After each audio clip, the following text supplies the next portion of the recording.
Причината зашто имаме решетки ние овде, новија прозори, е затоа што бевме нападнати од, според полицијата, непознат сторител. Да потенцирам дека тогаш побарав, бидејќи јавно беше објавен организаторот сам ден пред настаните кажа дека тој е оној кој што сој позади организацијата, тоа беше невладината организација Веритас, за да после кога побарав, за да знам на која адреса да ја упатам документот кој што го спремивме, ми биде одговорено дека таква невладина организација не постои.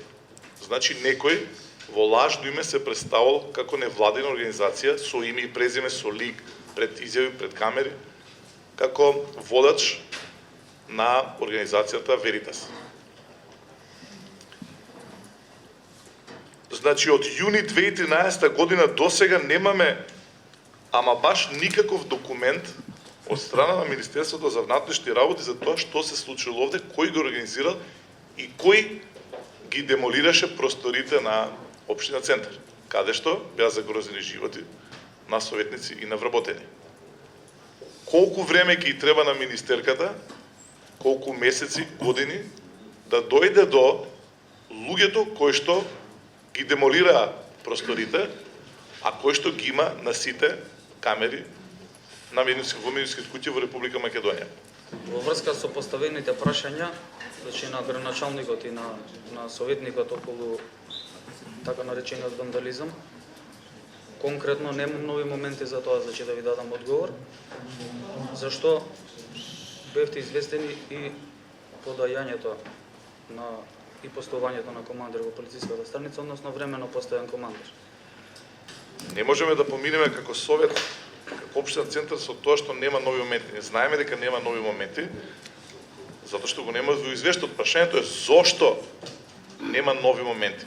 Затоа сакам да ве прашам. Која е причината поради која што за МВР овој инцидент не постои? Казнувањето на сторители е една работа, неказнувањето на сторители е многу сериозна работа.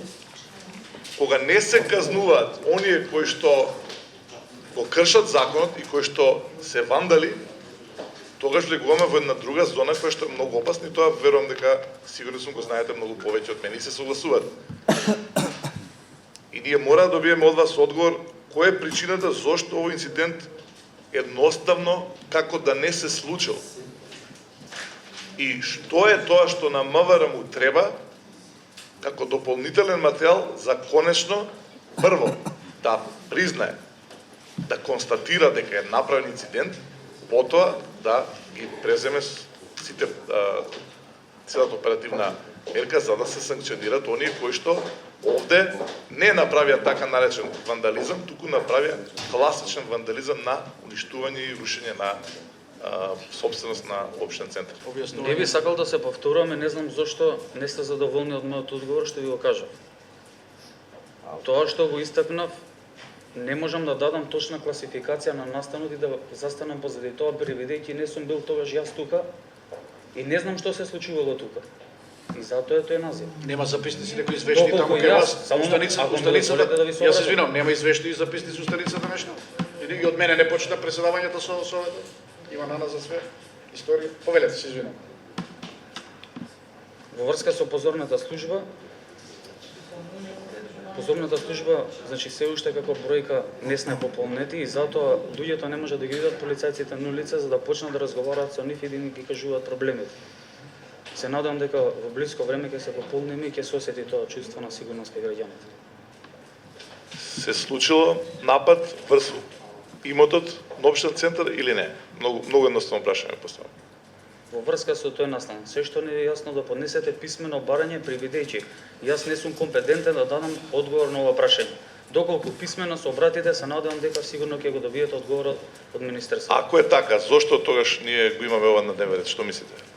Зошто тогаш разгледуваме извештај кога ова се случило тука на територија на општин Центар со една специфична тежина нападната општината? Ако е така, зошто тогаш ние ги гледаме овие материјали?